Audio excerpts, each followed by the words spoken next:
1 million jobs could be lost. Let's have a look. Hello everyone, Florian Heise here, and welcome to another episode of HeiseSays. I have my stein of coffee, and I thought we'd have a look at this article from news.com.au that highlights the potential of 1 million jobs lost in Australia over the next 6 months. And we can just imagine the effect that would have on our unemployment rate, because that's a big chunk of our workforce. And, well, just looking at the effect on tourism, the effect on education, the effect on retail, the effect on conferences, the effect on the entertainment industry, on Uber driving, taxi driving. This is going to have a potential big impact on Australia.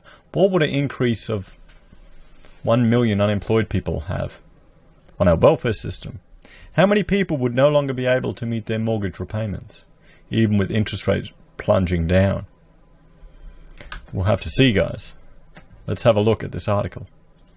So the next 6 months, this is written by Jason Murphy, the next 6 months could see unprecedented numbers of Australians lose their jobs. And these 1 million are the first in the firing line. The next big victim of the illness, our jobs. Even before the illness takes over our bodies, it is ravaging our economy. Well, yes, I mean, this is definitely a once-in-a-lifetime event that we're seeing here. These falls in the stock market are incredibly dramatic. Can anyone remember the last time the RBA had an out-of-cycle meeting here in Australia? Could you let us know in the comments? Because we're trying to remember it. Rachel and I can't remember. Let us know, guys. Some of the older viewers might remember. Staying home is the right thing to do, because death is a horrible way to die. Or death by respiratory failure. But the economic aftershock is likely to come with massive cost to jobs. Well, yeah, the economy is going to take a huge hit, guys. Casual workers are already losing shifts, and layoffs may not be far away. But not all industries are going to be affected equally. The horrible truth is that of the illness, it will hit jobs in customer-facing industries worst.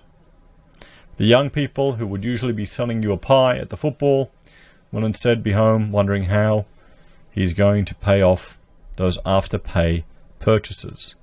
It's interesting, actually. I got an email today from IG telling me how I can trade Afterpay. I don't know why. I mean, why would people want to trade it? I guess it's kind of been the darling of the stock market, hasn't it?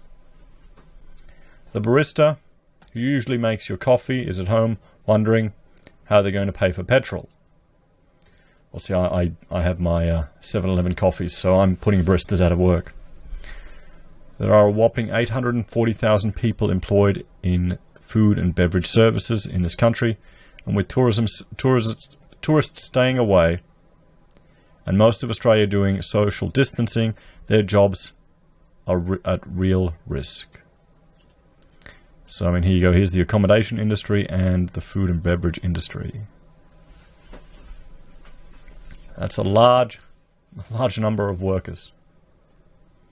The number of people, and this isn't even looking at these businesses too, if they'll collapse. Will the insolvencies go up? Because it hasn't been a stellar year for the retail sector, guys, for the food and beverage. Not at all. The number of people involved in aviation is much lower, 47,000 people. But their jobs must be at an even greater risk. Qantas has cut capacity on its international routes by 90%, and unconfirmed rumours have circulated that Virgin Australia is keen for a government bailout. Shares in Virgin are now trading at just 6 cents, down from 17 cents 6 months ago. So Virgin is looking for a bailout. Transport employment. So road transport, there you go, 200. Rail, 50,000. Water, 10. Air and space, 46. Other, 11,000. Education and recreation are also big problem areas, with schools closing and the ban on gatherings. So bright spots. Of course, not every industry is shedding staff. Supermarkets are desperate for more people, with calls looking to hire 5,000 people immediately to restock shelves that are being repeatedly stripped bare with vengeance. I mean, there you go, guys. There you go. There's an opportunity. Let me know if you're going for one of those, if you've done it. Shelf packing, I mean, it's easy work. It's air conditioned.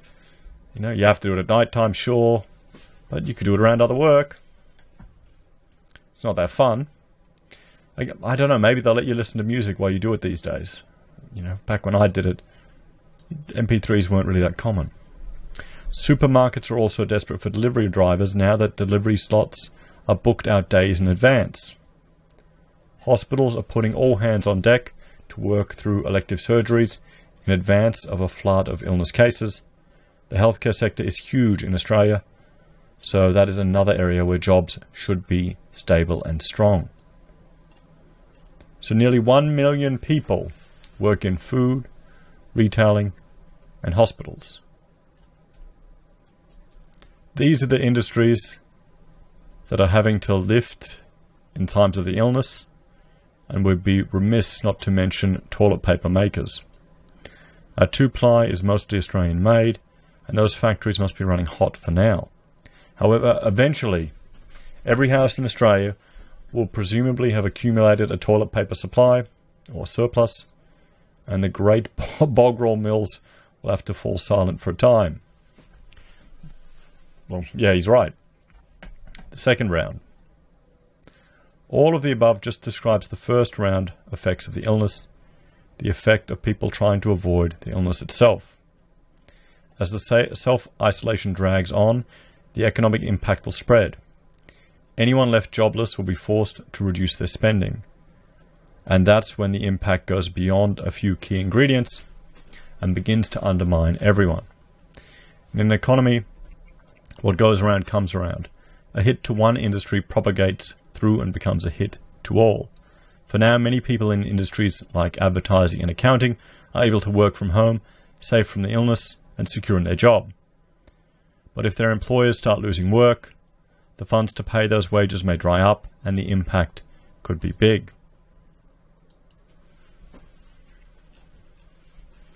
So, and I'm not surprised Jason is calling for a stimulus. So government has already taken some steps to try to help employers and discourage them from laying off people.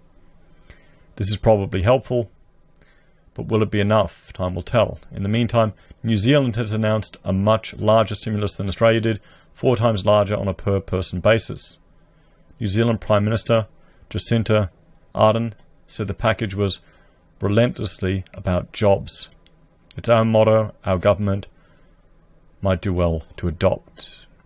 But here's the thing, guys. The stimulus we all pay one way or another. We either pay in future taxes that we have to cough up, or an increase in monetary supply which erodes our purchasing power. One way or another, we'll pay for the stimulus.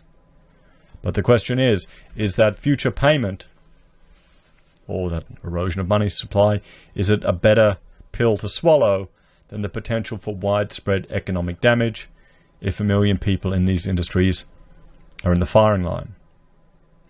Now, what happens if in a few months, 3 or 4 months, it all starts picking up again? Would it have been better to do the stimulus, or would it have been better to do more or less? No one can tell, because this is a black swan, an unknown event. Potentially 1 million jobs at risk, and if not more.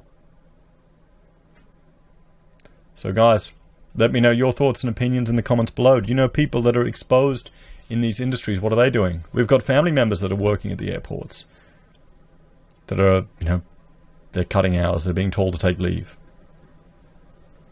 It's tough. I think a lot of people are going to have to pull together. We'll have to see what happens. We'll see if Australia will be cohesive. Let me know your thoughts and opinions in the comments below, guys. Please like, share, and subscribe to the channel. If you're a fan and you want to help us produce more content, there are a few ways you can. You can join the channel here on YouTube or on Patreon for a small monthly fee. You can use our affiliate links at Amazon or eBay, or independent reserve in Kucoin for your crypto trading. We have merch you can buy from the HeiseSays website, handmade pocket squares, or coffee mugs from Teespring. Links are below. And PayPal if you want to support us that way.